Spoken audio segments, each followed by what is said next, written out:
আজকের আবহাওয়ার খবর। আজকে 8ই জুন বুধবার। আজকে আবহাওয়া দপ্তরের পক্ষ থেকে জানানো হয়েছে, দেশের বিভিন্ন অঞ্চলে আগামী 24 ঘন্টায় মাঝারি থেকে ভারী বৃষ্টিপাতের তীব্র সম্ভাবনা রয়েছে। বিশেষ করে কিছু কিছু জায়গায় বজ্রপাত সহ ঝড়ো হাওয়া বয়ে যেতে পারে।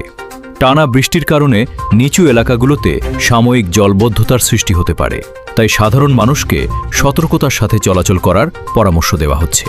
পাশাপাশি উপকূলীয় অঞ্চলের মৎস্যজীবীদের পরবর্তী নির্দেশ না দেওয়া পর্যন্ত গভীর সমুদ্রে যেতে নিষেধ করেছে আবহাওয়া অফিস।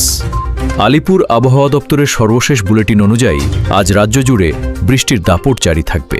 তবে উত্তর ও দক্ষিণবঙ্গের আবহাওয়ায় রয়েছে বিস্তর ফারাক।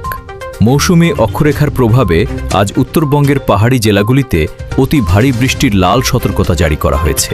বিশেষ করে দার্জিলিং, কালিম্পং, জলপাইগুড়ি, আলিপুরদুয়ার এবং কোচবিহারে 7 থেকে 20 সেন্টিমিটার পর্যন্ত বৃষ্টি হতে পারে। পাহাড়ি এলাকায় ভূমিধস এবং নিচু এলাকায় জল জমার কারণে সাধারণ মানুষকে বাড়তি সতর্ক থাকার পরামর্শ দেওয়া হয়েছে। এছাড়া মালদা ও 2 দিনাজপুরেও বজ্রবিদ্যুৎ সহ বৃষ্টির সম্ভাবনা রয়েছে। অন্যদিকে দক্ষিণবঙ্গের জেলাগুলিতে আজ একটানা ভারী বৃষ্টি না হলেও বিকেলের দিকে বজ্রবিদ্যুৎ সহ বিক্ষিপ্ত বৃষ্টির হলুদ সতর্কতা রয়েছে। 24 পরগনা, নদিয়া, বীরভূম এবং মুর্শিদাবাদে হালকা থেকে মাঝারি বৃষ্টির পাশাপাশি ঘণ্টায় 30 থেকে 40 কিলোমিটার বেগে দমকা হাওয়া বইতে পারে। কলকাতা, হাওড়া ও জা ও হুগলি সহ বাকি জেলাগুলিতে আজ আকাশ মূলত মেঘলা থাকবে এবং 2-1 পশলা বৃষ্টির সম্ভাবনা রয়েছে।